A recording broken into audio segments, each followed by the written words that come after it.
Line up, you f***ing nerds. Who wants a shot at the champ?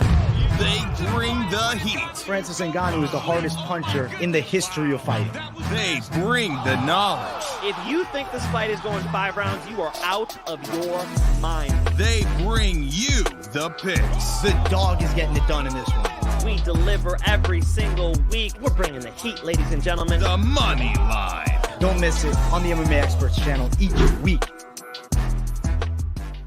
The Money Line. I am AJ. That is Mike Finch. We're live for another beautiful episode, bro. Mike, what's up, my bro? Feeling good. We got a little something to announce to the people today, so feeling good about that. Let me. Should I cue the video for it? Because that video is pretty fucking savage, bro. I think you got to cue it. Video cued, and you'll know in just a moment. It's time to knuckle up.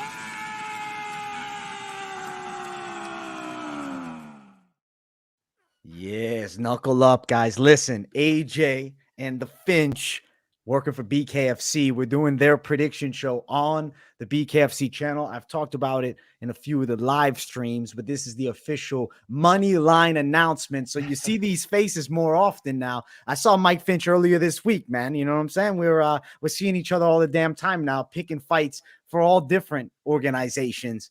BKFC, the next venture. Mike Finch, what are your thoughts on that? It's pretty sick, huh? Come on, people. We're giving you more content. Who doesn't love some fist fights? Now, I say I love fist fights. I'm talking about MMA. No, now we're talking about real fist fights, bare knuckles on the side of your head. So BKFC's been interesting, man. It's been fun studying those fights. AJ, I mean, how much content did you go back and look at? I had to watch all these bare knuckle fights. A lot of them I hadn't seen yet. So it's been cool to, dip my toe in the water there. And shout out to BKFC for showing us some love, putting us on a little bit. Yeah. We do UFC predictions. Why not break down some more fights for you guys? Tune in. It drops tomorrow.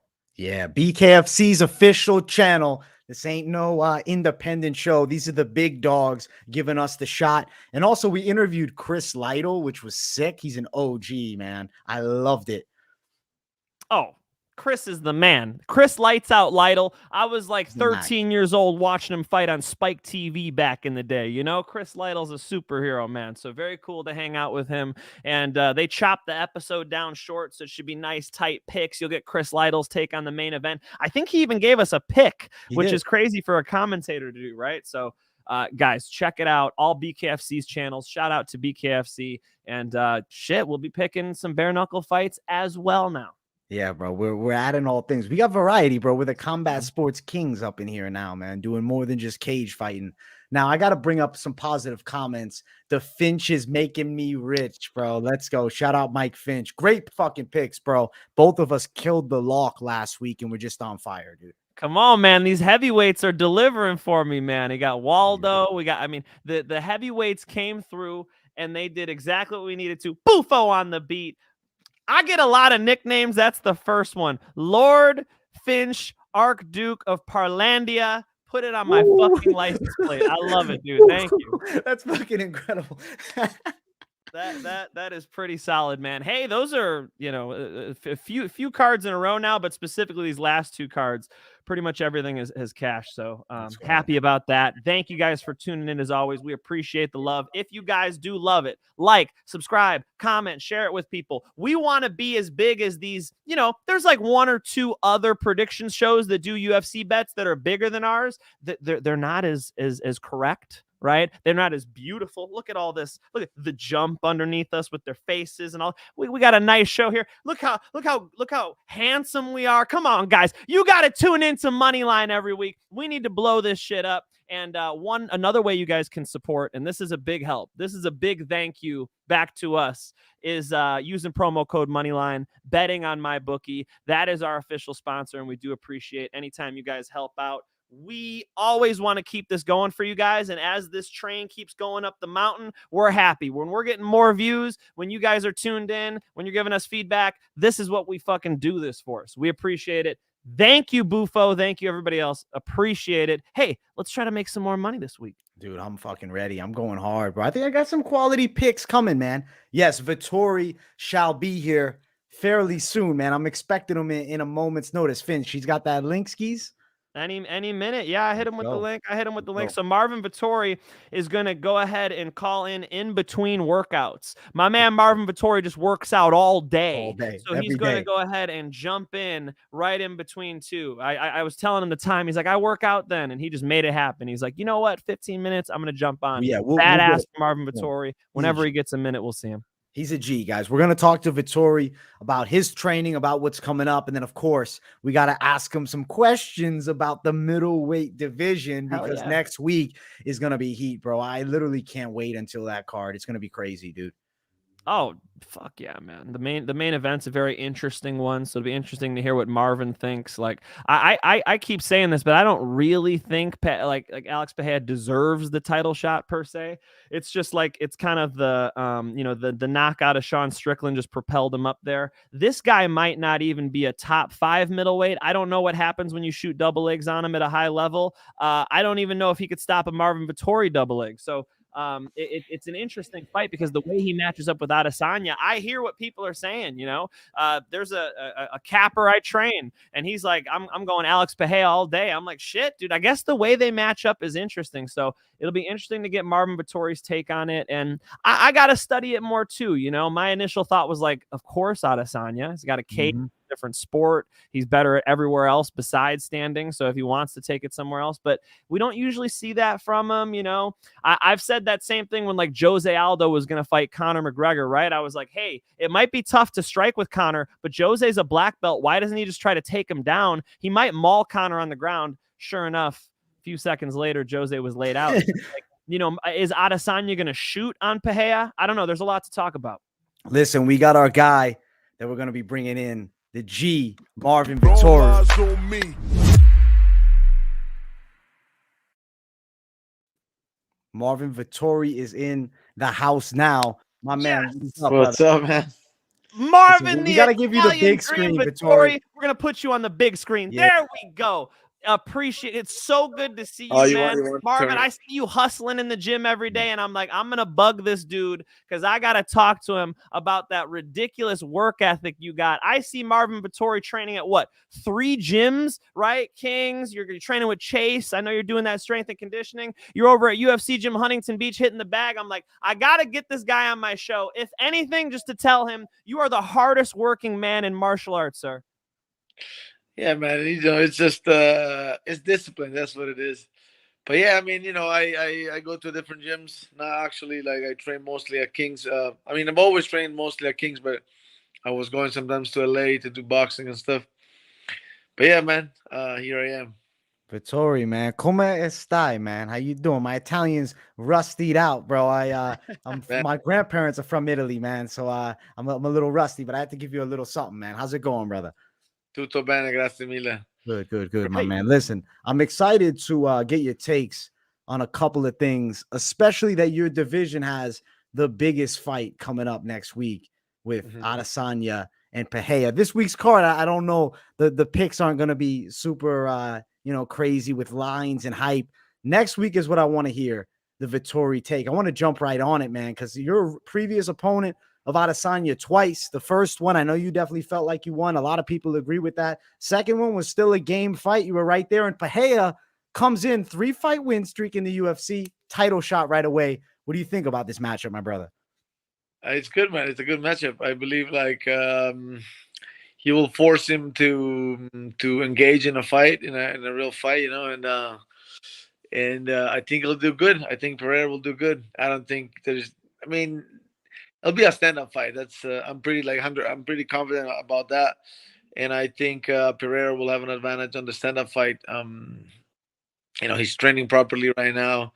I know his last fight when he knocked him out, he wasn't even training. I guess somebody told me the story behind that, but there was something where he jumped in at the last second or something, and then he was getting beat up the whole fight, and then he ended up knocking him out. But yeah. I just believe he's better standing, and I think he's tall, he'll be able to deal with low kicks pretty well, and in the boxing is more vicious, so I think Pereira will do it.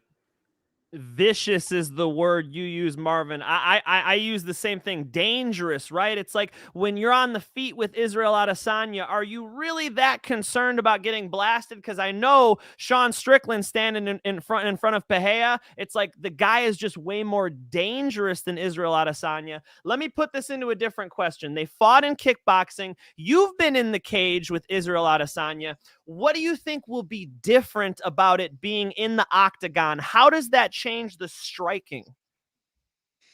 I mean, you know, if you know that somebody might take you down, he'll change it. But like, I don't think Adesanya will try to get Pereira down. And even if he does, you know, I can tell from the body type of Pereira, like you need some like good to high level wrestling to get him down, because you can tell he has heavy hips. He's a big guy, and if you just grind him with like low level wrestling, that you get tired. So I don't think Adesanya will take that risk, and so it'll be most likely a stand-up fight. So yeah, man. I mean, and in the standing, I think he's better. So yeah.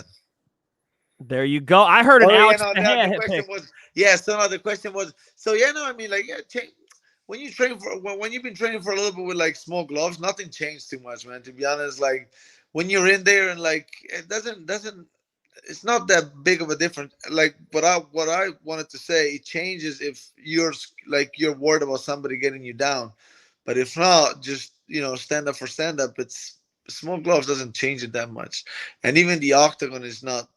It's not the biggest deal, because yeah, I mean, cutting the ring off, it's a little bit different with the octagon, but overall, like it's not too different. There it is. Marvin, you're the third ranked middleweight in the division, so I have to ask you, does Alex Mejia deserve this title shot? I feel like just one knockout and he gets thrown in there. Can this guy even wrestle? I was talking with my friends. I'm like, I bet Chael Sonnen could come out of retirement and beat this Alex Mejia guy, just double leg him in the middle of the cage. Like, Marvin, does he deserve it?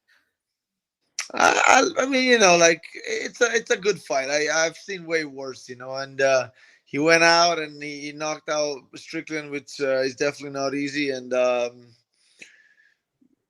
I mean, they kind of like maybe like he skipped a few people on the line, but maybe, you know, but maybe yes, but I don't mind it. Like, you know, they have history, and I mean, Adesanya pretty much already kind of fought everybody in the top 5 anyway. Like, I mean, so I don't mind it. You know, like it's I'm not too mad about it. It's good. I mean, I'm excited to watch it, and yeah, I mean, I don't mind Pereira, like how he carries himself, and yeah, I mean, of course, yeah, like, but we've seen it before, where like in a 3-5 win streak, like they get to the title. So yeah, I'm not too mad about it. I like it also, and so it's good. It's good to me. Very respectful, Marvin Vettori. You hear this, AJ? He's being nice to these guys. I thought Marvin was gonna say, "I'll smash Pereira, fuck Israel Adesanya." He's a classy guy. No, I mean that. With that being said, I wish I could fight Pereira. Like, you know, like I believe after probably Whitaker will have a chance against Pereira, and I think Whitaker would have a lot of good chances against him. So I think so too. You know, like, so, but you know, that's looking a little bit too far. But so, of course, with that being said, you know, like liking or not liking somebody doesn't have nothing to do with wanting him or not to fight him, because I always want to fight everybody regardless. So speaking of it, I gotta ask, Marvin, you always fight the best guys in the division. You look at your record, and it's against all of the top names. When they gave you Paulo Costa, I was like, man, this guy gets no breaks. Every single name you get is very high level. Let me know right now, can Marvin Vettori have a fight where you're like a 3-1 favorite? What do you want next? Yeah, man. I mean, like, I probably would like another big fight, but I believe, like, I just told my manager, don't even tell me who just signed a contract for me. So it's anything is fine. And I told him before. I told him like this before. So Yeah, I will like, I will like, he'll let me know when he already signed it. I told him like, listen, sign the contract, just let me know after. And so I believe now the UFC will give me some a little bit backwards, and I understand it, and then it's all right, we got to take a like the long run again, and it's fine with me, At the end of the day, I always train, like I'm always in shape, so I want to stay active, and yeah, most of the people are matched up, so whoever is free to go in the top 15, I'm ready. I'll be ready by January or like like mid-January, February. Whoever wants it, I'm good to go. I like it, Whoever, man. AJ. Where I don't know, looking at, like, I was just looking at the rankings. I don't think it's out of the question. Maybe a Brunson matchup could be on the horizon. I don't know. The Sean Strickland fight is always a possibility. I know he's supposed to be fighting Cannonier, so I guess it could be potentially after that one, depending on how it goes. Dricus Duplessis, is Darren Till going to pull out of that fight? I mean, Oh yeah, I mean, again, yeah, you're right. Yeah. that's a good one. I I mean, know. hey, Marvin, how about a Marvin Vettori versus Hamzat Chimaev? A lot of people have been calling for that fight. I'm not against it at all. I like it a lot. Like I won that fight for sure, but I'm not chasing it. If they come up to me and like you want this fight, they actually came up to me a while ago, but they asked me to fight him in almost like it was like 4 weeks time or something, and I'm like, and I wasn't even. I had some problem with some injury problem, and I was like, no man, I like definitely not. But then I told him like, just give me like 6-7 weeks, and I told him let's do it. But then he has some visa issues, and I guess that didn't go through. But definitely, man, just give me like, well, from now I just need 4 weeks, 4 or 5 weeks, and I'm good to go. So if they come up with that fight, I'll definitely take it. With that being said, like I said, I don't even care no more. I don't even care at this point. Just somebody. I'm not joking when I said to my manager, just sign the contract and then let me know after. You're a savage, bro. Like that AJ, mindset, Marvin bro. Vettori's 1 of 1, bro. He don't Listen, even he's an want to Italian know. stallion, bro. He's got it in him, bro. It's in the blood. Listen, we need some more Italians in the UFC, bro. I'm curious if you have any insight on the regional scene over there. Is there any Italian prospects to keep an eye on, bro? It's tricky because a lot of them were already in, and then they went and then they got cut.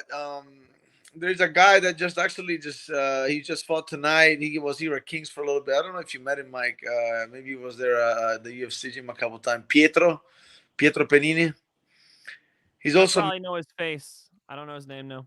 but yeah, he just fought. He was doing good, and then I think now was they gave him a no contest, like he threw like a weird elbow or something.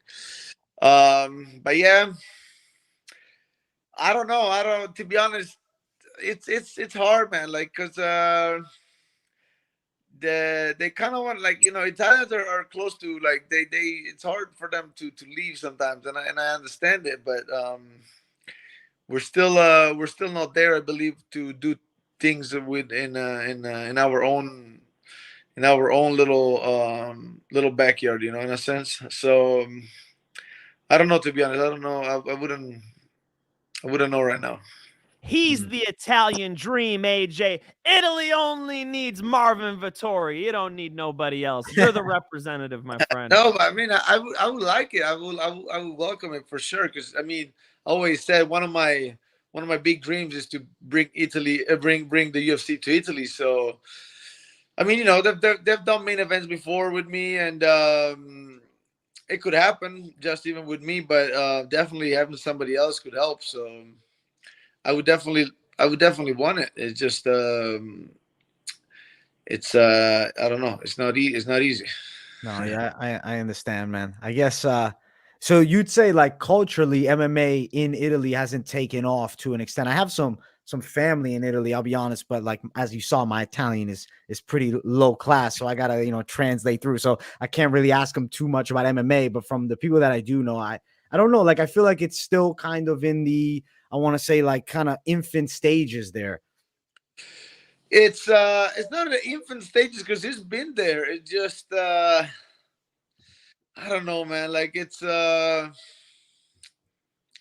don't know. I don't know how to lay it down. It's a pretty hard. It's pretty hard to explain it. It's just MMA. It's a tough sport, but not just tough in the sense of like doing it. It's tough because you got to put so much things together, you know. And you need a strong wrestling base, and Italy doesn't have that much. And then you need grappling in general, and there is like I don't know. I feel like a lot of gyms in Italy, they start off good, like wanting to like get like athlete to a high level, and then they take like kind of like the business route because they see like going after like trophies and glory doesn't pay off that much, you know. And I can't blame them because that's the reality actually. And so then they start like getting like more business driven, and then not too many high level athlete comes out of them. So yeah, it's just like that. And then we got like we had some good people for striking. Like I mean, and also like you could have like good coaches, but they're all like far apart and they don't really come together, you know, to do like an MMA gym because everybody build their own little house and like they have their name wherever wherever they're at, and then they don't want to obviously like go somewhere else. So that's why. Ah, okay. No, I like that insight, man, into the scene. So there's some logistical issues kind of that you're saying like hold it back from all coming together. I understand. I think when Marvin it's time. retires, he's opening the MMA gym in Italy. You heard it here, AJ. Marvin's going to start the damn scene. Let's go. I'm all for it, man. Listen, It won't be I for a love little the bit. Giants. Yeah, he's got time, man. He's relaxing right now. We need the belt on the mantle first, and then we'll talk maybe about little vacations coming up. Really quick, my last question for you, Marvin, because I know you got to run to work out. You fought Paulo Costa when he missed weight by a bunch. You looked great in that fight. When I look at that light heavyweight division, I see a lot of people you can beat, Marvin Vettori. I see you there working on your wrestling with Jacob Harmon. I see you getting better. Would you ever entertain a light heavyweight move? I never even put too much thinking into that. Maybe, I don't know. I'll give it a really proper good run to middleweight again, and then okay, and then we'll see. I'm not thinking about it yet, to be honest, but I know I could. Like I believe with all due respect that the light heavyweight is a little bit less high level in terms of like on the technical aspect. So yeah, but I don't know. I mean, and it's actually tricky to even say that because then you see Adesanya tried to step up and he got like smashed. So then, but if you see like they have like they're a little bit more or less complete in a sense, or yeah, they're less complete. They're less like well rounded in a sense. But I believe but this like Adesanya would kind of lose against any top three. So it's funny, but I would actually do good. So because of the matchmaking. So yeah, I mean I know I could do very well in the light heavyweight division, but we'll see. Like I said, I haven't been thinking too much about it. Bro, Yuri Prohaska. I mean, some of these fights I could see you looking really good in, man. AJ, we got to let Marvin go, but I wanted to shout out Bufo because he asked a great question there. If you want to scroll up a little bit, one of our normal listeners listens every single week. He wants to ask you a question. He wants to ask, have you heard anything about your teammate Beneil Dariush potentially getting a title shot versus Islam? They both look great, and I saw Beneil Dariush met with Dana White. What do you know that we don't know, Marvin? Yeah, man. Yeah, I don't even know. But I mean, so I believe Volkan Makachev is not happening, which I think is right because didn't make too much sense to me. So I mean, yeah, it's not like from what I've heard, nothing is official, nothing has been nobody has given his word. But I mean, if I just think about it, I mean, that's the only fight that makes sense to me right now. Like Darius is just amazing, man. He's a beast. He's a legit beast, and just like like the fight that he just put on against Gamera, well, those were to me the probably the most two legitimate contender on the division. 100%. And like that was like the others are not on their level. Like I would believe like Gamera would have beat Oliveira in a sense too, and even and Darius would have beat Oliveira too. So I believe Darius really deserve a title fight, and they should give it to him. And he prepared for Israel Adesanya. I'm sorry, Israel Adesanya. LOL. Beneil Dariush prepared for Islam Makhachev. AJ, he had that fight originally. I want to see it. Yeah, I like the match. Yeah, exactly that. And also, yeah, for sure. And also, like, they kind of did like something. He even said it in an interview, Benny. They were like he was supposed to be the backup in case something happened, but then they said, "Oh, Volk is the backup." But in reality, they told Benny back then that he would have been the backup. So he had Islam in his mind for a while, and I mean, I always said Islam was going to win, and I knew, to be honest, and so I knew this fight would have happened, Islam and Dariush. But I'm happy it's going to happen like this, to be honest, more than before, that is going to happen for the title. Yeah, I do. I like it. I got one last question for you, Marvin. Are you a betting man at all with fights? Because I'm just curious about that first question. Then there's a follow-up. Not that much, to be honest. Okay. Because there are way more bigger opportunities out there than to bet on fights, to be honest. Fights are so hard to predict sometimes. So no, I don't bet on fights that much, to be honest. Fair. I guess the follow-up was going to be, did you hear about the UFC banning all the fighters from betting on fights? So I was curious your take on that. So it's not only the fighters can't bet, it's the teams can't bet, or anybody with like any direct inside access to the fights. Like whether it's I don't know if that even means like a guy working the front desk at a gym can't bet on fights, or if it's just people that have trained at the gym. I'm curious your take on that, bro. I believe it's easily, you can easily get around that, to be honest. So just not much. Have your buddy bet. Yeah. So Venmo him the money. Yeah. There it is.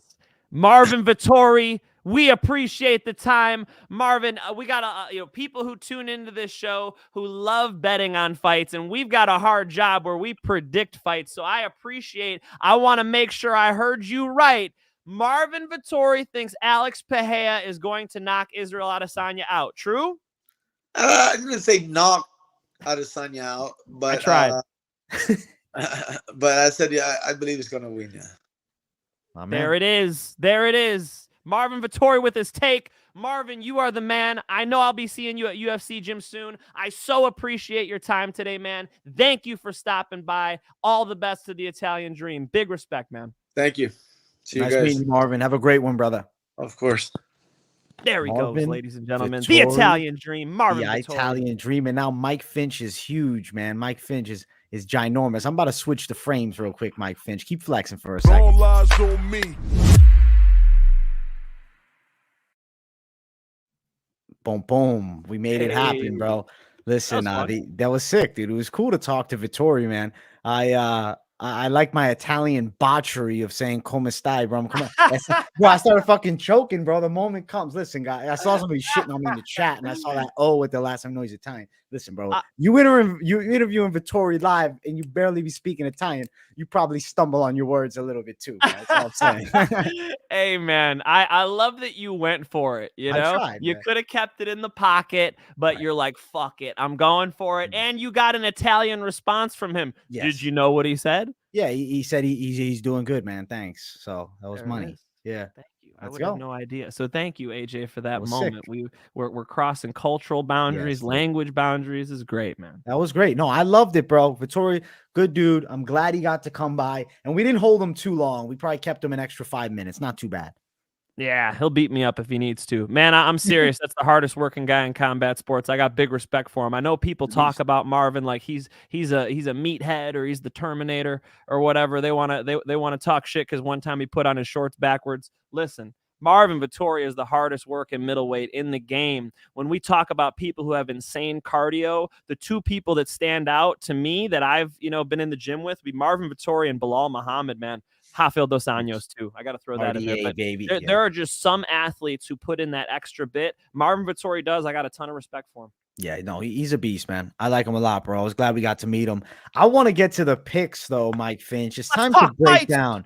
Let's talk fights. Guys, if you haven't yet, smash the likes. If you're new, subscribe. First fight of the night. It is Ramona Pascual versus Tamires Vidal. Mike, I'm picking the Vidal side, and it's a tricky one, because you're not going to have a ton of quality to back that up. What can I really say about Vidal? She really presses for takedowns, but I don't think she has super technical wrestling, kind of a bully style wrestler. Looks like an okay Muay Thai game. What Pascual has is incredible toughness, and she can strike for sure. You have a hard take on this matchup, man? I'm picking Vidal, but that's not my favorite bet of the night type pick. Yeah, I don't know. I don't know if this is anybody's favorite bet, right? I mean, Ramona Pascual down a weight class. We could say that, she's going to be big. But, Tamires probably a little more dangerous. She's got a big right hand, but it takes a long time to get there. She kind of shows it to you before she throws it. So, jiu-jitsu brown belt, I believe, but, you can kind of take her down. And I don't have a hot take on this fight, AJ, but I'll just say the UFC experience of Ramona Pascual is noticeable to me. She's going to be bigger, and lots of questions here. So why not go with the underdog, right? So I might as well go with the woman who's fought in the UFC, who's not going to have those first fight UFC jitters. I'll take Pascual with a close decision. I'll go against you on Vidal with a close decision. But this fight right here is not one that I would touch. I'd say it's low confidence on either side. We'll see what happens when the cage door closes. Vidal's a slight favorite at -130. Pascual upwards of +115. My advice would be there's plenty of better fights to bet on this weekend. Skip this one. I'm not even going to get into the props. I'll take Vidal to win the debut. Finch on the opposite side on Pascual. Flip a damn coin. We'll find out on fight night. Next fight, things get interesting here. It's Jake Hadley and Carlos Candelario. All right. I'm excited as hell for this matchup. Now what are your thoughts on it, bro? Both guys are pretty good. 8-2 Candelario, 8-1 Hadley, Contender Series veteran. Who you like here? Candelario is, if I'm not mistaken, the only fighter to lose his fight on Dana White's Contender Series and get the contract that night. Can you think of another one? Off the top of my head, no. Right, so I think he's the one. He's a unique one, He's a jiu-jitsu black belt, so I think that's important here. Like Jake Hadley is definitely a problem on the ground and a finisher, and Candelario is probably going to be a little hard to finish on the ground, so that stands out to me. But as far as the way they match up, man, I mean, he can start fast, Candelario does, and he could dig deep if the fight gets tough, but I'm going to lean Jake Hadley here. I like Jake Hadley's pressure. I think he's going to walk Candelario down, and when he needs to get these takedowns, Candelario has pretty bad takedown defense. His takedown defense, I mean, Tatsuro Taira worked him. He gets taken down by pretty much everybody. And, a Jake Hadley, you don't want to end up underneath him, man. If Tatsuro Taira, a child, is controlling you, 21 years old, I think Jake Hadley is a lot stronger and is going to be a lot meaner in that top position. So because of the takedowns that'll be available, I'll take Jake Hadley. Now, I know some people are picking finish on this fight. Candelario never been submitted before. Black belt in jiu-jitsu himself. Tatsuro Taira couldn't finish him. Let's go Hadley decision. Hadley decision.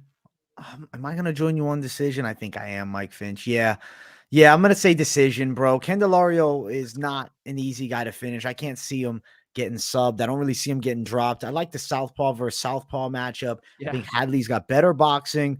I do think Hadley has good offensive takedowns, but he also gets put on his back a bit too, but he's definitely more dangerous if he is under the opponents, and I do think he scrambles pretty well back to his feet. Candelario, not an easy out, but it's like a should win with high confidence for Jake Hadley for me. This is a matchup I think that he shines in. I say he gets the win by decision. He's a quality prospect. He should beat Candelario. I'm going to ride with them decision. Odds-wise, it's a little bit wide. Minus 265 Hadley, Candelario plus 220. If we're looking to prop things up maybe or over under it, I would say maybe the over 2.5 could be an idea at minus 210. But you know what? I think just Jake Hadley money line. I know it's a little bit wider, but if you did get the finish, you'll be kicking yourself. I see Hadley win. I have a very hard time seeing him lose this fight.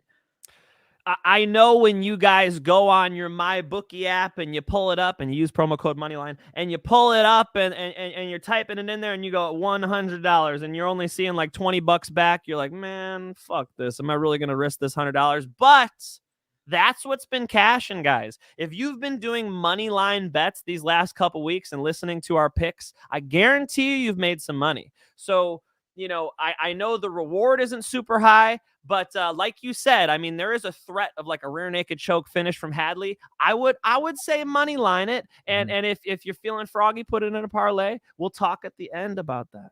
Yes. The parlay segment, fan favorite segment, and honestly, one of my favorites too. Me and you both, Mike Finch, Jake Hadley, and I think we're on the money with that pick. Next fight on the card, Johnny Munoz Jr. versus Liudvik Sholinian. I think Munoz Jr. is more athletic than Sholinian. He's also, I think, a bit quicker on the feet. Sholinian, his striking is a little bit flat-footed for me. He's known for a quality wrestling base, but like it hasn't jumped out the page super impressive to me from what I've seen. I think that Johnny Munoz Jr. has more activity in this fight. I think he's going to outstrike him. I think the takedowns probably cancel each other out for a vast majority of it. I think Sholinian's got pretty good defense there, and he's not an easy guy to put away. I'm going Munoz Jr. by decision in this fight. What do you think, bro? I'm going to walk out on a limb. I'm walking out on a limb. Look, I look at this fight and I think like, you know, Johnny Munoz Jr., his striking is just not that impressive to me. If you look at the way he walks forward, he'll have his hands like this, AJ. He has the backs of his hands facing his opponent. That is like the most defensive position, right? You look at like the way GSP strikes, his hands are out. They're forward, so you can just turn them right over, right? You watch like a good boxer, generally they'll be roughly here. His hands are here. He's a very, defensive guy on the feet. And then when he shoots in, that's really where he gets the party started, right? That's where Johnny Munoz Jr. shows you how strong he is, how in shape he is, how good his top game is, how good his double legs are. But, he couldn't make it 1 minute with Tony Gravely without getting knocked out. He shot right into an uppercut and got laid out. And he's coming off of that against, a good wrestler who could maybe deter the takedowns. I mean, the big question here is, can Johnny Munoz Jr. hit those double legs? 2 out of 3 rounds, at least he needs them. I'm not confident in that, AJ. So I'm gonna go with Liudvik, even though I understand there are some reservations on Liudvik. Not the most impressive athlete I've ever seen, but he's pretty relaxed on the feet. AJ, I like his flow a little better than I like Munoz Jr., who I said looks a little gun shy to me, looks a little bit taggable. And then Liudvik's got a nice double leg too. So if he's getting attacked, he might as well start the attacks of his own. I don't really see him getting submitted in this fight. No power, right? There's no power with Liudvik on this one, so you would have to say decision. It's a close fight, to be honest. One I'm going to stay away from, one I don't love. But when I look at those odds, I can't put money on Munoz Jr., AJ. I can't do it. Yeah, bro, I wouldn't throw down on Munoz Jr. with money. I mean, I guess if you're going to play the bet dog or pass situation, I like that you're picking the dog. Like, I can't really hard argue the side of Munoz Jr. and say that what you're saying is not possible. I think this is a fight where we're going to find out when the cage door closes.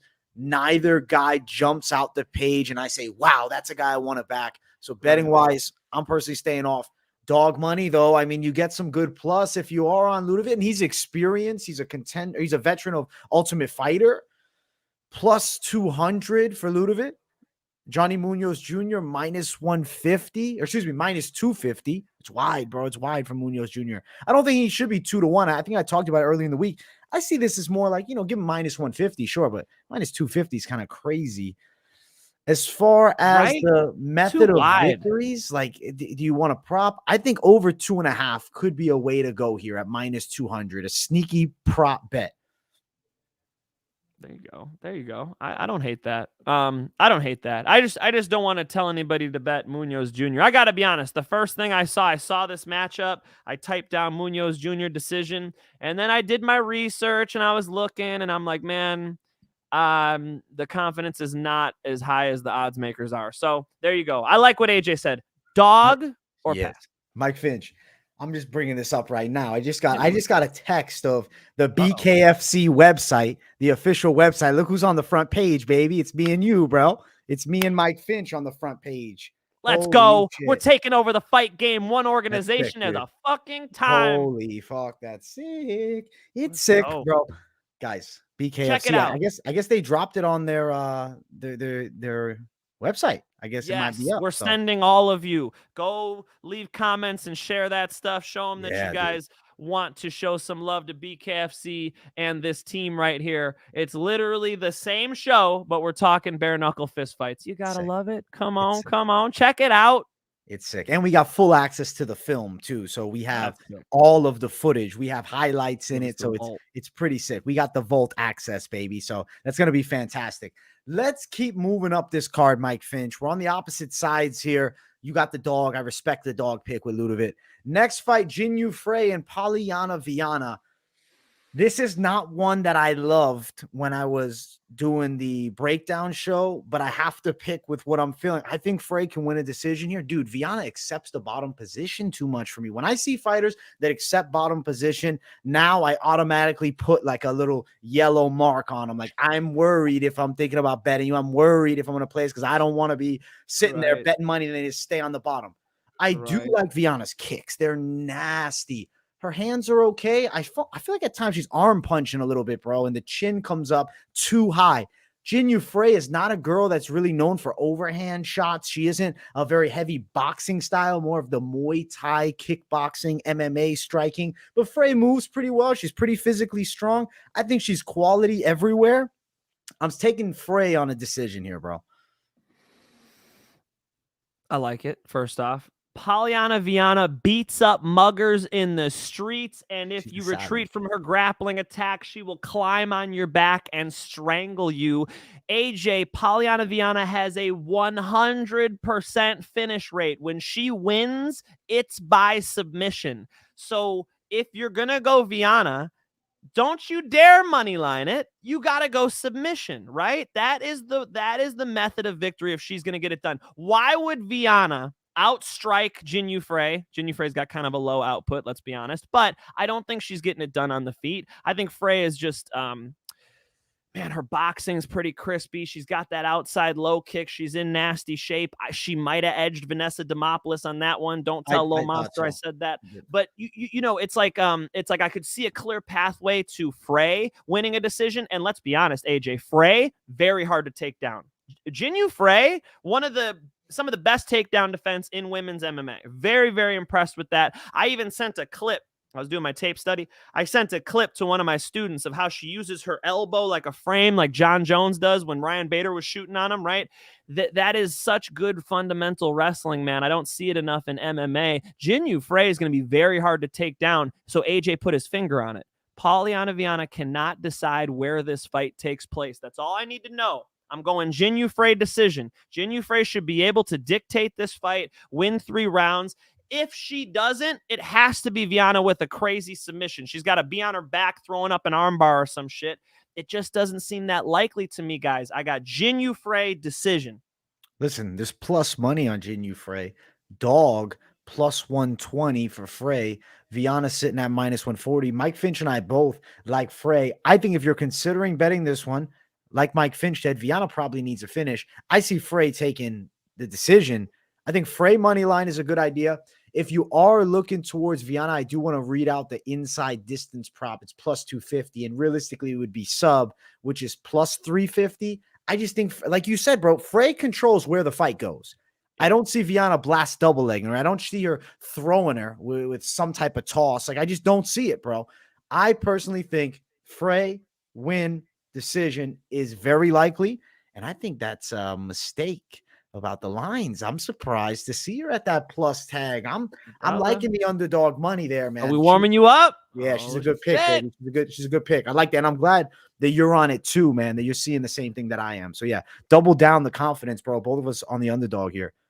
I don't see why it wouldn't go one way or the other. It's either a decision for Frey. Why would Frey finish her? If she drops her, is she going to go pounce on her? I don't think she wants to get armbarred. I think she's calling her back up. They're going to keep kickboxing, so you don't get a stoppage like that. Right. And then for Viana, is she going to take her down to get where she... No, she can't take Frey down. So if you have those two things, which are as close to facts as I can give you, then that seems to me to be that dichotomy of Frey, like 90% chance she wins the decision, and then that 10% chance Viana gets the submission. You know, you guys let me know what you want to do with it. You can throw a sprinkle on it. I got to respond to Josh Saunders because I thought this was fucking awesome. Yeah. Of course. Okay, during COVID, right? Remember that? I coached people, okay? I think it was FaceTime. But yeah, Zoom, FaceTime, fucking whatever you guys want. I got you. Instagram at Mike Finch MMA. Jump in my DMs. I got you. And then the next one down, he says, I'll pay you with what your picks make me. Come on, guys. We're making money out here. Spread the love. I'm with it. Let's go. Hit up Mike Finch, man. Get your Zoom sessions in with the Finch, man, bro. He's a legend of the game, baby. You got to show the love. Look at that slickness. Mike Finch, he's going to be coming back, bro. He's taking on Mike Jackson. That's like the inside joke. The next generation, okay? I turned 30 last month. All right, it's fucking over for me, okay? It's you guys. It's you guys. I'm bringing you up, all right? A couple of my students this week told me, hey, I want to fight. And when you guys tell me that, we're going to put you through grappling tournaments first. You're going to compete in other shit first. We're going to get you ready the way I got ready for fist fights, which is through competition. Get used to cutting weight. Get used to being nervous, getting out there on the mat, performing. You guys can do this virtually if you want. It's obviously easier if I coach you in person. Huntington Beach, California, come through. But I would love it. Let's do it. Let's go. Mike Finch. Hit him up. Oh, I know he's dead serious, guys. DM Mike Finch. He'll give you that Zoom coaching. And if you're local to him, Huntington Beach area, or you're willing to drive a little bit, check the boy out at the UFC gym. Come on. Even vacation people. If you're coming for a week to Southern California, say what's up to you, boy. Listen, Mike, when we hang out, bro, 100%, man, I'm down for a training sesh, man. Show me the secrets, my brother. I'm in. Bellator Chicago is in 2 weeks, bro. Mike, I'm be honest with you. I'm missing that one. I'm sorry, bro. I can't do it. I'm sorry, man. I'll let the news go right now. I can't do it. What I'll do to make up for it to the people is I'll live stream for the card. I got to live stream it, man. I got to live. I like that. Finch, we will make it happen. In 2023, we will go to an event together. I promise. It might be BKFC. There might be a good. All right. You heard it here. See how he's making me come to Florida. All right. Listen, it might be Midwest. You know what I'm saying? We'll meet in Kansas, baby. Let's go. I'm gonna be hanging out with some people from the show, and we're gonna be like, "Damn, AJ should have fucking manned up." FaceTime me, bro. FaceTime me. We'll do it. Hey, right, and I went live the last Bellator. Maybe we'll do something again, right, during your live stream. So 100%. We'll touch base. We'll figure that out. I'm in, bro. Let's run up to the next fight on the card: Mario Bautista and Benito Lopez. Listen, I like Benito Lopez a lot. I'm going to throw this out there right away. I don't like the fact that he takes 3 years off due to injuries, coming back, and they give him Mario Bautista, who I believe has found his flow. Really good wrestling, solid submission game. I don't think he's bad on the stand-up either. Lopez, when he was doing his work against Vince Morales, some years back now, the kicks were nasty. He was chopping at the legs. He looked like a quality prospect. It's not like he doesn't have wrestling. He's a team alpha male guy. But I don't think you can come back after 3 years and get thrown in with a guy like Mario Bautista, who's rough, man. He's a hard fight. I think Bautista is going to win by submission here, dude. I'm riding with Bautista. I think Bautista could complete the takedown too. And look, on the feet, it's no cakewalk, right? Mario Bautista might jump up and knee you in the face. He's got all types of weapons he's going to throw at you. Punches, kicks, knees. So you got a lot to worry about. And like you said, man, I've seen Benito Lopez taken down before. If he ends up underneath Mario Bautista, it's no cakewalk.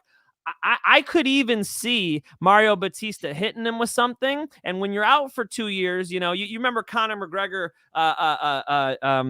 jumped a guillotine on Dustin Poirier. You get that nervous energy where you shoot in when you don't want to. Conor did it to Nate Diaz. Now I'm really hating on Conor. But I could see a panic shot from Benito Lopez. Benito Lopez has been finished by guillotine before, and Mario Bautista has won by guillotine before. I'm going to call it. I say Mario maybe takes him down, roughs him up a little bit. They're back on the feet in round 2. It's going to be Mario starting to tag him a little bit. We get a panic shot out of Bautista. Excuse me, Bautista. I said Bautista, bro. We're getting him out of pro wrestling. Benito Lopez gets a panic shot, gets his neck wrapped up. Mario Bautista, guillotine. Mario Bautista guillotine. Mike Finch. I'm gonna throw the glasses on for this one. Oh my God, bro! He just aged 10 years. Look at this. Listen, Look at this guy. Let me be a visionary from the future, Mike Finch. I'm from the future, bro. I'm telling you what happens on UFC Vegas 64. Bautista wins by sub, and the line forward is plus 500 plus money, bro. Plus 500 for what me and Mike Finch think is the most likely method of victory. That right there is the prop attack. Yes. I like it. Count me in on that plus 500 win by sub. The money line's crazy wide. It's minus 320 favoring Bautista. Lopez plus 250. Mike, what do you think about that plus 500, dude?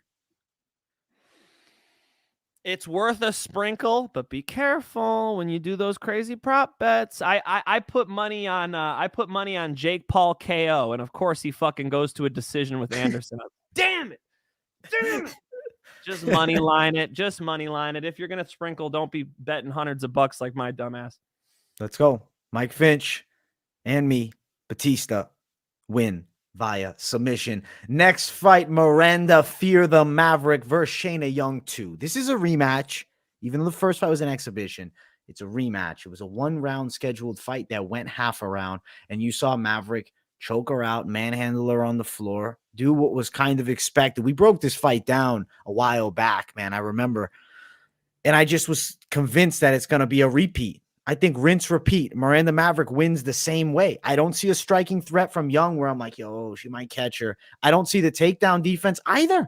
I see her getting taken down and choked out again. Miranda Maverick, submission. Maybe it takes a little bit longer, but to me, it's same method of victory, same fighter winning. The odds reflect that this fight shouldn't be close. I'm riding that side. You on the same one, bro?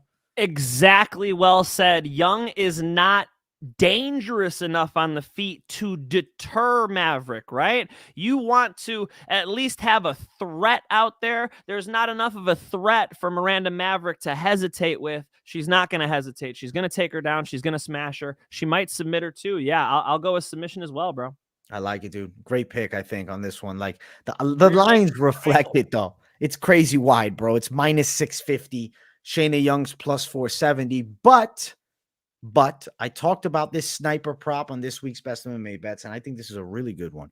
Plus 155, Maverick by submission. I think that should be minus. I said minus 250 in the moment when I was recording that video. I mean, I think it could have been minus 200.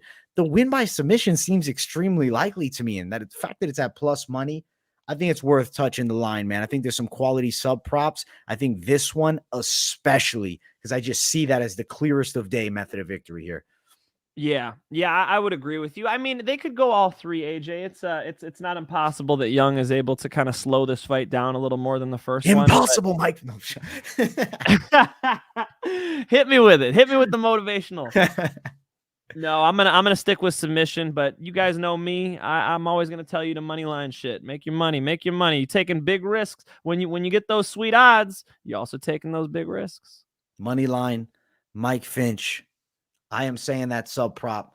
Don't go fucking nuts on props like Mike Finch is saying. He is right on that. But I do think it could be worth touching that line because you're probably not playing Maverick unless you're betting with the Drake dollars because it is wide as hell. Let's keep running up the card. Next matchup, it's Darrick Minner and Sholinian Nuerdanbieke. Say that name with me, Mike Finch. Sholinian Nuerdanbieke. I don't even know if I'm saying it. I've been listening to it all week, man. It's the feature prelim too. There you go. Yeah. Sound solid? I got it, bro. I think I got it. Hey, we're not the if we fuck anything up on this show, it's probably names, right? Yeah. Nuerdanbieke. I think we got it. Nuerdanbieke. I think it sounds money. Listen, I think he's gonna look pretty good out here with Minner, dude. I feel like Minner has that legit submission threat against a lot of guys, but I don't think with Nuerdanbieke, I think he's at a disadvantage as far as physical strengths. I think punching power really favors Nuerdanbieke. Nuerdanbieke, I do think he has the wrestling defense as well. I could see him hurting Minner in the second or third round. I'm going to ride with Sholinian Nuerdanbieke to win KO TKO, Mike Finch. Woo, KO TKO. Oh, shit. Maybe. He might even take him down, AJ. I'm not too concerned about Minner's jiu-jitsu. Minner got smushed, before he jumps, likes to jump guillotines, and he does goofy stuff that puts him in bad positions sometimes. And I think he's going to have a trouble on the feet, trouble in the clinch. Nuerdanbieke has a nice clinch, and he could drag people to the ground. So I could imagine him making this an MMA fight with Minner and being okay. And then, are you going to pick Nuerdanbieke submission? No. I mean, Darrick Minner survived 3 rounds with Ryan Hall on the ground. So, I'll go ahead and take Nuerdanbieke. I'll just say decision. Yeah. I think Moneyline would be a good idea too. It's minus 220 for that Moneyline side. Minner's plus 180. Decision for Nuerdanbieke is sitting at plus 245. Just something to know. But I don't really love that prop, man. I like the money line. On some other props I was feeling real good about, but I'd rather money line this one. Nuerdanbieke, very confident pick for myself, man. I think he should pretty clearly win this fight. Minner is a guy that is up, down, up, down, up, down. I was just looking at his record yesterday too. He's 0-4 in LFA, interestingly enough, man. But still pulled it out to the UFC. But it's a lot of win, loss, win, loss, win, loss. That's just kind of how he fights. And I think Nuerdanbieke, he's lost some fights. But, dude, he's fighting since, 2016. And he's got, 40 pro fights. The dude is fighting, every other week at one point. I think Nuerdanbieke is pretty quality, man. I'm taking him to get the win. Did you know Marvin Vettori was fighting in, 2012? Holy shit. There you go. Some of these guys are fucking vets. No, I agree with you, man. Just money line it if you guys are interested in this one. Not a huge believer in Darrick Minner. He could jump a guillotine and maybe get it, but not the type of guy you bet on, man. Yeah, agreed, brother. Let's get to the next fight of the night. Mark Madsen versus Grant Dawson. Let me say something. This is the first fight on the main card too, people. So smash that like button. Mark Madsen dropped the O. Mark O. Madsen no more. It's just Mark Madsen. I think he's about to catch the first L in the cage, too. The O's got to go in both places, Mike Finch. I'm going with Grant Dawson. Grant Dawson, bro. Grant Dawson. That's why, AJ? Right. Why? So what I like about Grant Dawson is I like the MMA experience first and foremost. I think he's got better kickboxing than Marco Madsen, better jiu-jitsu than Marco Madsen. Where Madsen is going to have the advantage. He's definitely strong as fuck. He's an Olympic silver medalist. I called him an Olympic champion recently. I guess that's still a champion. He's an Olympic champion. He's silver medalist, still champion. Runner-up. Runner-up. Number 2, right there. So is that not a champion then, technically, if he's a silver medalist? Number 2 is not a champion, but I like it. Hype these guys up, AJ. Fuck it. On Moneyline, he's an Olympic champion. Let's go. Listen, he's really good in the clinch. The thing with Greco-Roman wrestling and MMA, and I'm curious your take on this, bro, because I always hear, it's better for MMA than freestyle. Meanwhile, I'm watching Daniel Cormier throw fucking Dan Henderson around like he's his son. You get what I'm saying? So I don't know. What is your thought on that? And then give me the Mike Finch pick too, bro. That's like saying kickboxing is better than Muay Thai for MMA. We got a lot to talk about, Yes. Greco-Roman wrestling, for those of you who don't know, excludes attacks to the legs. So I cannot change levels and wrap your legs up in a double or single leg takedown in Greco-Roman wrestling. I have to primarily rely on underhooks, overhooks, body locks as a means to take people down. And back in the day, when Randy Couture was beating people up in the early 2000s, that was extremely effective because there's a fence. So you could go under, over, clinch. Randy Couture could push somebody into the fence, knee him in the legs, trip him a couple times, and win fights. And it worked for him, man. He could beat pretty much anybody doing that. So Greco-Roman wrestling is very effective in its areas. But if you're talking about shooting from a distance or even just any wrestling where there's no clinch, Greco's shit. I mean, you want freestyle wrestling from a distance, but when you're clinched up with Mark Madsen, you're not moving that guy. He's made out of fucking stone, bro. Mark Madsen, as you said, is going to be very physically strong. That's what those guys are. Those Greco guys, when they grab your wrist, you're going to have marks on it for a couple days, man. There was a Greco-Roman wrestling coach over here at one of these colleges I got to wrestle at. And he's an old man. I don't know, in 60 something years, a coach. He was able to go to the hardware store and he grabbed some pliers and he could just break the pliers just with his grip. That's how good your grip gets from all that Greco, man. So these Greco guys are crazy physically strong. So that's a great take by you.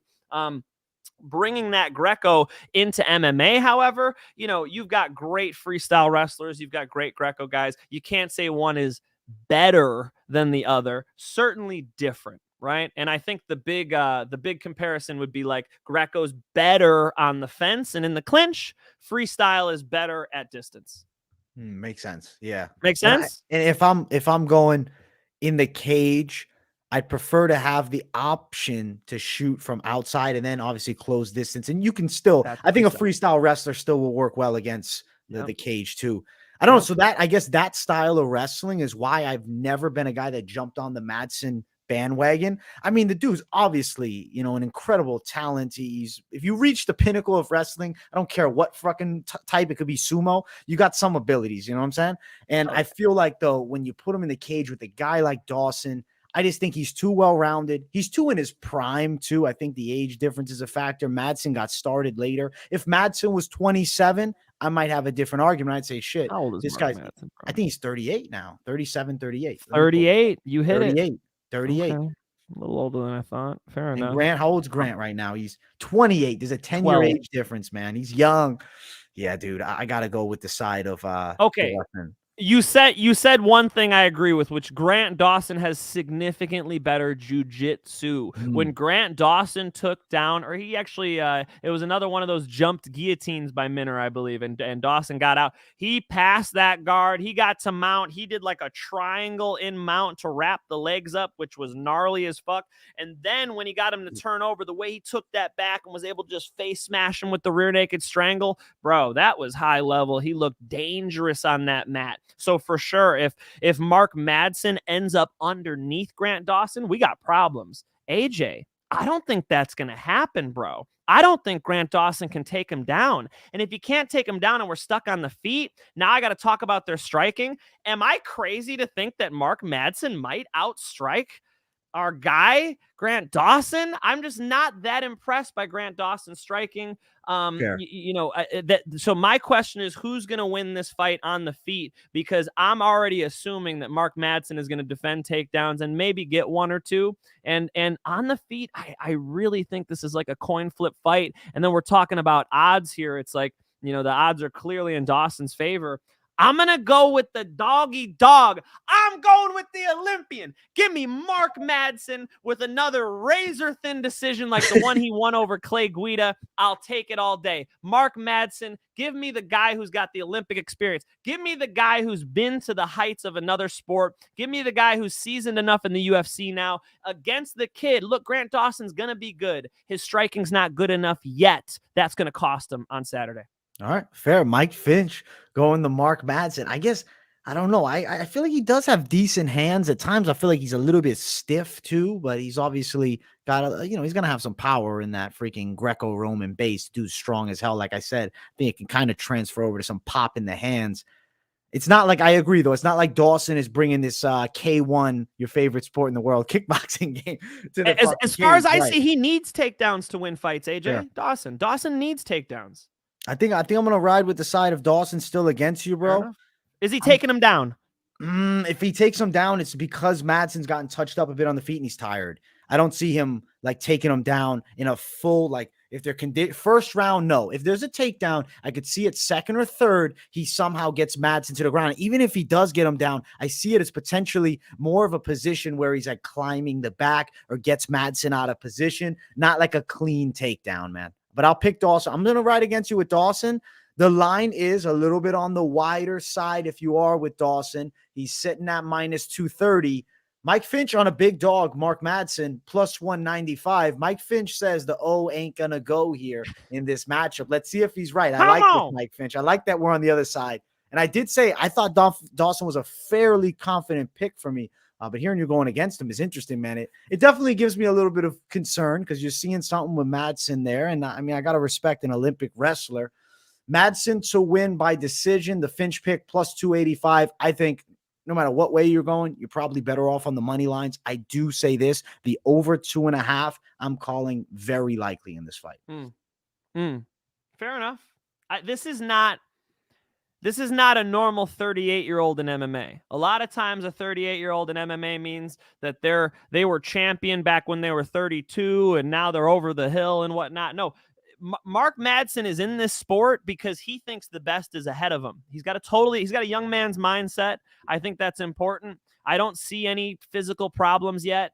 When I do, I'll jump off of it, but yeah, this is my dog of the card. I got to say I'm riding with him. Not that Grant Dawson is bad. And I'll say it again. Grant Dawson's jiu-jitsu is nasty. If he gets on top, it's a problem. I don't think he does.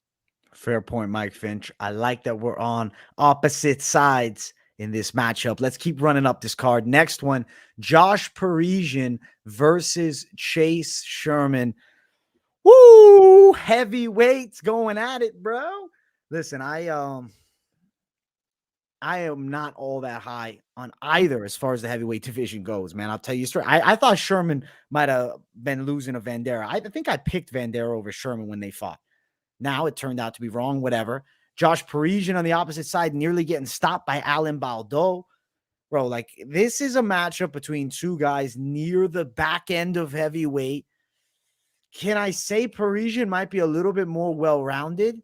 But I think Sherman's definitely quicker and has more punching power. Right. And I'm looking at Sherman. I'm like, do I see Parisian just taking him down and beating him up? I'm going to lean that side. No. I think I'm going to pick Chase Sherman still, man. I'm thinking he might get a third round TKO in a sloppy heavyweight fight. Mike, I'm curious your take, bro. Literally the exact thing as you, except I'm just thinking that Chase Sherman could hurt him. But can Chase Sherman get him out of there? Am I going to bet on Chase fucking Sherman finishing the fight? No, I'm not. I'm going to go Parisian because he has the option of the double leg on the fence. He does have some like spinning back fist KOs and some threats on the feet at least to keep Sherman a little bit guessing himself, right? And Sherman's fight IQ is just not high enough for me. Maybe it's his IQ in general. It's just not high enough for me, brother. I really think that Parisian is more ways to win this fight. Sherman has to stand in front of him, get him exchanging with him, and that's how he's going to catch him. Is Parisian overshooting his shots. He likes to drop his hands. Not the best physical specimen I've ever seen. Parisian a little slow, a little lumbering.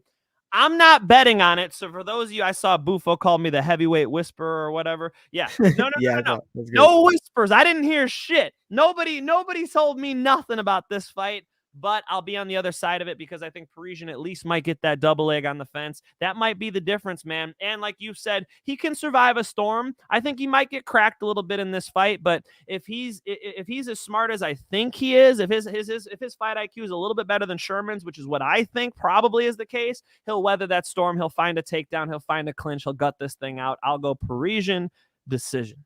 Parisian decision by the Finch man. I'll say Sherman KO TKO. Lock of the week. No lock. By far not the lock of the week. I think stay away from this fight. I mean, even the plus side on Parisian, yeah, he's a dog, but it's not big plus. It's plus 110. Sherman sitting at minus 130. Yeah, I think smart money, if you had to bet on this fight, if you said, listen, it's my only option, I'm going to say over 1.5, and it's at minus 185. I think that would be something you can do. I do think it's probably going over a round and a half, but that could burn you. Better fights to bet on. Probably skip this one. Low confidence Sherman pick for me. Seems like low confidence Parisian pick for me. There. Yeah, this chill on this fight, guys. Sit back, enjoy this heavyweight fight. It might end up being fight of the night. Who knows? It might be one of the all-time greats. There's going to be a lot of pounds clashing in that cage, ladies and gentlemen. Enjoy yourselves. 500 pounds on the line Saturday. Big boys going after it. Let's keep running up. This next matchup is high stakes in the flyweight division. Nate Maness takes on Tagir Ulanbekov. You know, I went against the grain and picked Nate Maness, which is something that is dangerous. I watched the media day of Ulanbekov, Mike Finch. I know you're a big media day guy. I know you'd be watching those too. I had to pull it up because I was very curious what he would say. And something that he did say that I was worried about is he said the game plan, the blueprint is already there. I know what I'm going to do. I'm going to do exactly as Umar did. Now, Umar Nurmagomedov, I believe, is the better wrestler than Tagir, and I think he's physically stronger. So he's a lot better version of a Tagir. I actually think Tagir has an okay kickboxing game. He's rangy, but something that I like about Nate Maness, he's extremely tall for flyweight. Now, This is a flyweight fight for a Nate Maness who's had his successes in the UFC up a weight class. Is that a concern? How's the weight cut going to be? He's 31 now. At 5'10 at flyweight, that's crazy, dude. 5'7 Tagir Ulanbekov. My biggest concern with Nate Maness is going to be physical strength inside of the clinch, especially. And it's going to be, does he have the tank? I'm not going against my pick. I picked Nate Maness earlier on in the week, and I'm going to stick with him because I see good ability with him, bro. The stand-up is actually pretty quality. I think he's got some sneaky power in his straights. I think he can weather storms, but the last fight, it dropped my confidence on Nate a lot. It's good plus money. It's a dog pick. Even it could be, a potential dog play if you're looking to throw down, but it's a hard match with Ulanbekov. And if after the fight, it goes exactly as the Nurmagomedov fight went, we kind of knew because the game plan is already set on the table and Ulanbekov is not hiding it. He's not saying, listen, I got some sneaky card that I'm going to play. He said, no, I am going to do exactly what my teammate did previously. Mike Finch, what do you think? That again, you break the fight down as if we've spoken about it, but you pick the other side. It's interesting. Yeah, I'm delusional. His brother just did it, man. Umar Nurmagomedov went out there and smushed Nate Maness, and that's exactly what he's going to try to do. And I agree with what you said. This is not the best Dagestani wrestler. Is it the worst Dagestani wrestler? I don't know, but it's much more. It's much more of a Usman Nurmagomedov, right? Where Usman's like got the striking going on. He's got some submissions in the game. He could throw some takedowns in there, but it's not his plan A like an Islam or a Khabib. I just think that plan's going to be able to work. I don't think Nate Maness is dangerous enough on the feet to make me think that Ulanbekov is going to get smacked up here. Ulanbekov should be able to kickbox with him. And then when Ulanbekov gets his hands clasped, the Dagestani is actually like the S grip. So American wrestlers, Gable grip, Dan Gable, Dagestani's S grip. As soon as he gets that fucking S grip, I'm thinking he takes Maness for a ride. I'm thinking he gets those takedowns against the fence. I'm thinking he does grind on him a little bit. I got to go with Team Dagestan. I'm sticking with it, man. I'm going with Dagestan. I'm going to go Ulanbekov decision. Yeah, bro. I respect that pick, and I'm probably going to have a fair shot of eating shit after this one because I rarely pick against Team Dagestan, and I did it here. They're on a roll, bro. Yeah, they're on a fucking roll. There's a a reason why these guys are beating everybody, and it's because they can decide where the fight takes place. They have grappling techniques that other people aren't using, and then they also just have that I'm from an elite team. My coach can beat your coach mindset. Like, I train with guys better than you. Why shouldn't I beat you? It's powerful. Fair. Mike, you got some great points, and unfortunately, I'm going Nate Maness, and every second I'm losing confidence as we speak. Mike Finch, it's plus 180 Nate Maness, Tagir Ulanbekov minus 215. Looking towards props over 2.5 minus 200. Ulanbekov by decision. That one right there is sitting at minus 105. It's an expected outcome. Do you like the betting side on Tagir Ulanbekov, Finch? Yes. I don't think the odds are too wide, man. Ulanbekov is much more green, has a lot more to learn in the sport of mixed martial arts, has a lot more to grow even in his wrestling, even in his strength, man. Like he is not Islam. He's not, Khabib. But close enough to beat Nate Maness. Nate Maness is not the guy who's going to stop this train. I know he had that good fight with Tim Elliott. I know he had, he's had adversity already in the UFC. No, I think this is a good enough fight for him, AJ. I got to go with him. I got to say that it's an interesting money line. Let's go. Mike Finch on Tagir Ulanbekov, and I'm dwindling on the side. I'm like, I'm holding on by a thread with Nate Maness here as we move up to the co-main event, where I think I'm feeling pretty good about my take here, man. I like Daniel Rodriguez in this fight, Mike. It's Neil Magny, D-Rod throwing down. Listen, I know a lot of people were concerned about the staph infection, which understandably so. So I did, dive into the interview. I listened to D-Rod, and I like what he said after he fought Leach. He said it was such a quick turnaround back in camp that the staph infection was almost a positive. He got to push the fight back a little bit further, take some time. He said he was still training. He claims it didn't affect his camp. I mean, I guess Maybe he was still sparring with it. We don't know what's going on the insides. Maybe he's wearing long sleeves or something. If D-Rod is on his game, I think he can beat this version of Neil Magny. The Neil Magny that we saw against Max Griffin, it's not like he's lost a step significantly, but I just don't know if it's the same Magny. I feel like it's slowly dwindling down. I know these guys are the same age, but Rodriguez, he got into the game a bit later. He got to the higher level later, less wear and tear on the body, less, losses really. And I mean, Tim, it's not like Neil Magny's a guy that gets chinned often. He has been finished a few times. I think Daniel Rodriguez fighting out the southpaw stance will find some decent punches. Magny is long, but he's not a guy that's super impressive to me with his distance management. I actually sometimes like him controlling guys against the cage. I think D-Rod can take the decision here, man. I'm gonna pick him to win, bro. I like it. I'm gonna have to double up with you on this one, man. I did commentary with Neil Magny before, so I think I'm supposed to pick Neil Magny out of the kindness of my heart. But look, man, I think Rodriguez is going to outstrike him. I think Rodriguez is going to outstrike him. Takedown defense and striking should be able to get it done here. Neil Magny's last loss there was to Shavkat. So, I mean, you can't dog him for that. Before that, he beat Max Griffin, Geoff Neal. I mean, those are quality wins, man. So I'm not, and a big question mark for me on this one, and it's awesome that you brought it up off the top, is that staph infection. I don't know what Rodriguez we're going to get. So that's what makes me, just want to sit with a plate of food and enjoy this one. Listen, I think I'm personally going to play D-Rod. I'll tell you guys straight, it was dog of the week. I have to ride with my guy. I'm going to have a little faith here. It's plus 105. Daniel Rodriguez, you're still getting that slight plus money. Neil Magny, minus 125. It's a fucking fight. I think it's going long. I think minus 200 is a good over 2.5. If you're going prop side, Rodriguez by decision to read it out is plus 290. I'm excited for this fight. No matter what goes down, money's going to be on the line for Daniel Rodriguez for me, Mike Finch. I have to go dog of the week. But, all right.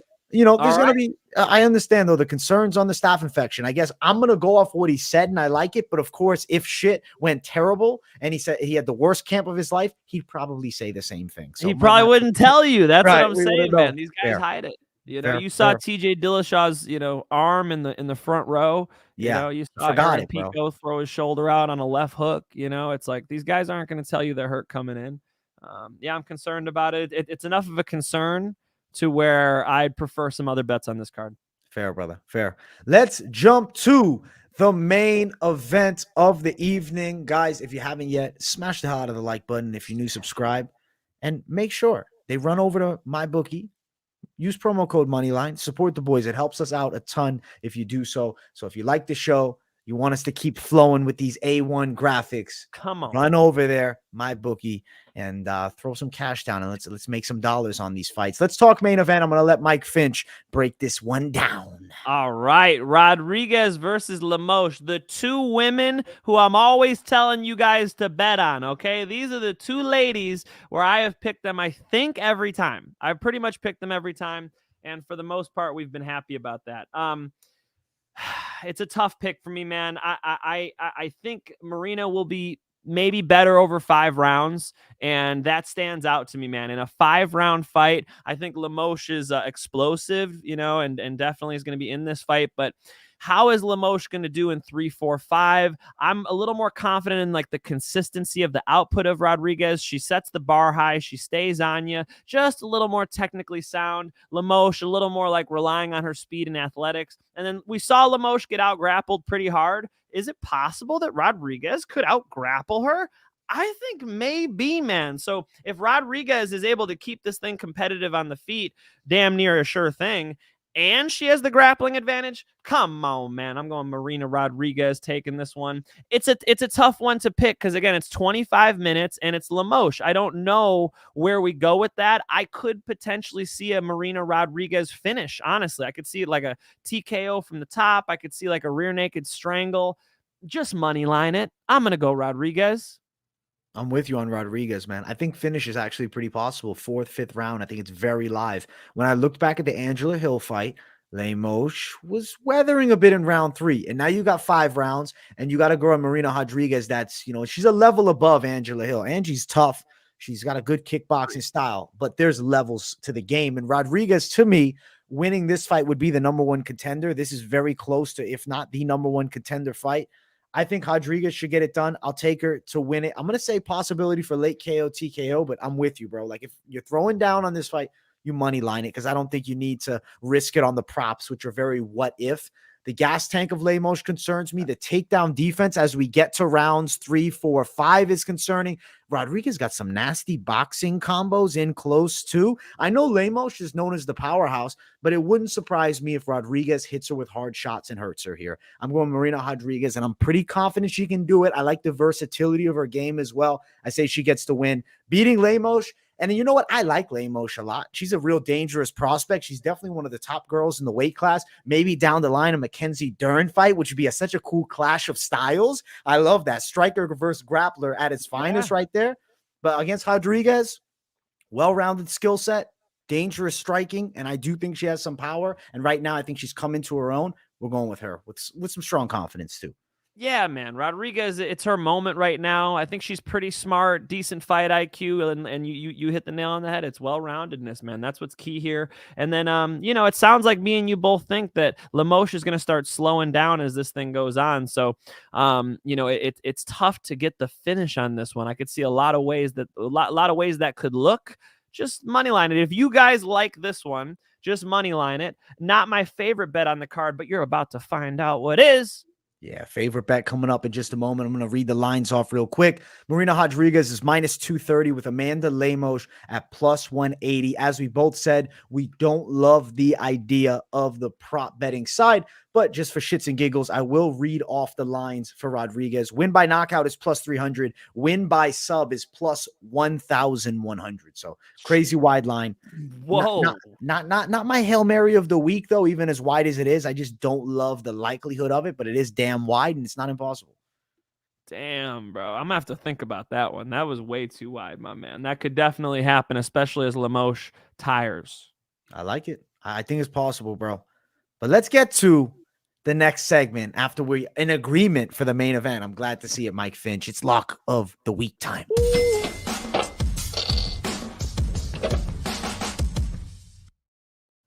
The money line locks of the night. Listen, Mike, mine has been given out to the people earlier on in the week, so I'm going to give it out again. Please. Sholinian, Nuerdanbieke. I'm picking him to beat Darrick Minner. I'm pretty damn confident that he can do so.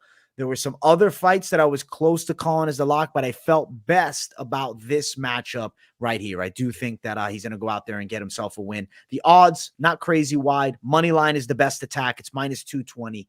Throw down, cash a little bit of something. And I think it's high likelihood, man. I think Darrick Minner's best way to win is going to be locking up an early submission, and I just don't see that. Agreed. Yeah, I saw somebody in the chat say that. Darrick Minner submission. I mean, that's what he's going to go for, but I agree with you, AJ. I don't think he's getting it. I love it. All right. Do I want to give you the close one or the far one? I mean, let's be honest. My real lock is Jake Hadley. Like, I'm confident in Jake Hadley, but odds are not that sexy, right? So you can consider a nice parlay here. But I'll before I drop the parlay, I'm just going to stick with it. I know the odds aren't beautiful. If you want beautiful odds, I told you the Olympian is going to give your boy a run for his money, man. Grant Dawson's going to have some trouble with Mark Madsen. But if you want some safer money, my lock's Jake Hadley. Jake Hadley should dominate this fight everywhere it goes. Why wouldn't Jake Hadley win on Saturday? So your dog of the week seems like it's Marco Madsen, though. Let's go. Let's go, Mark. Show him that 38 ain't too old. I got 8 more years.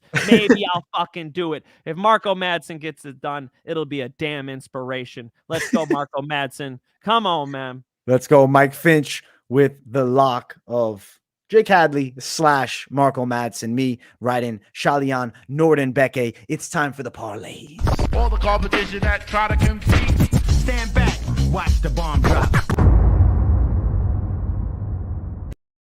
The $100 parlay segment brought to you by MyBookie. Using promo code Moneyline, you'll get yourself that first time play back bonus. So run over there, help us out. My parlay, actually, I'll read it off second. I want the Finch parlay first, man. Get it. You ready for this shit? I'm going Team Dagestan. I want to see Tagir Ulanbekov dominate this fight. I think he's physically stronger. I think he'll do just fine kickboxing with Nate Maness. Put him up there with Miranda Maverick, who is going to run over Young like she was standing on the fucking freeway. She ain't slowing down. She ain't hitting the brakes. She's going to break right through this girl. And if you guys want to go a little crazier, maybe you do take staph infection, man. You know, I don't know that Neil Magny is necessarily the right guy to beat a Daniel Rodriguez. So I like those three: Daniel Rodriguez, Tagir Ulanbekov, Miranda Maverick.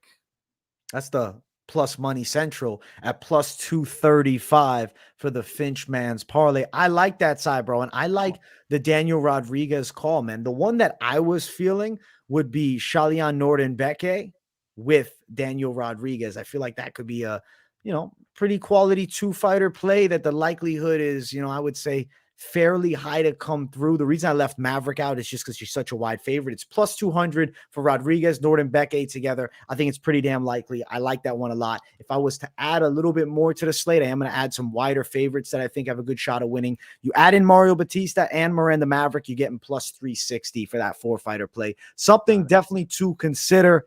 I think we got some great picks this week. For a week that I was worried about being spotty, I'm glad we have some quality agreement on some fights that I think you can throw down on. I want to throw in the Frey decision one too, because man, I think Jinh Frey is going to get it done. I know what you guys say. I don't want to bet on women's MMA. I respect it, but my women's MMA parlay of the night, Rodriguez, Jinh Frey. I think the likelihood's pretty decent. I like that, bro. Rodriguez, Jinh Frey, the Mike Finch women's MMA parlay to shut up all the haters of women's MMA betting at plus 230. Let's go, Mike Finch. I like it, brother. Come on, ladies and gentlemen. Let's go. Hey, Dev the Dude, who's a regular, I got to bring him up, says Neil Magny easy. Does it easy. Whoa. Damn, he's confident on the other side, bro. Whoa. Oh, shit. Clearly We'll see. He's going to drag him to the ground because I don't think he's doing it at range, my brother. If it's staph infection, Rodriguez, maybe it will look easy. That's again, guys. That's why Daniel Rodriguez goes from a pick to a do I keep him in the parlay or not type of guy, So AJ, you sound a little more confident in Rodriguez than me, just because again, that adversity before a fight, there are better fights to bet on this card, no?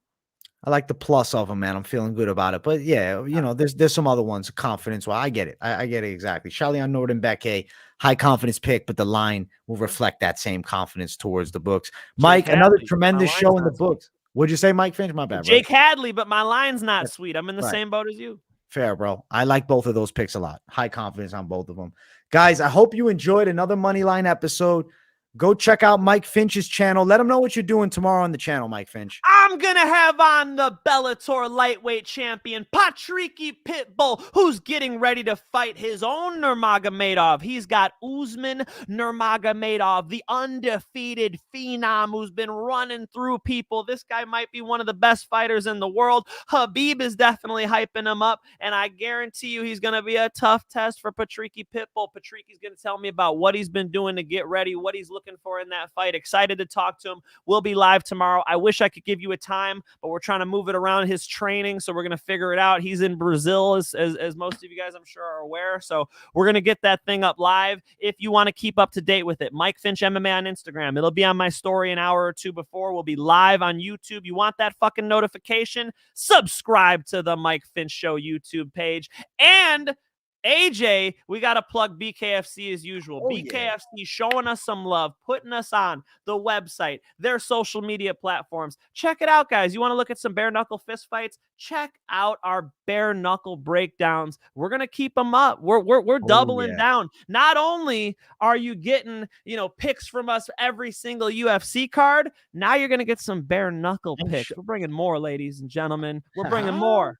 Let's go, Mike Finch. I don't care, man. I'm bringing up the screen. I'm sharing screen real quick, guys. You can see the front page of BKFC right here with us. Look at this savagery, man. It's on BKFC's actual website right now. So if you're looking to check it out, as it looks hideous with the fucking background. Let me just make that disappear. Hey, why they got you cheesing all happy and shit? Me, I look like I'm about to cough something out of my throat. What's going on here, bro?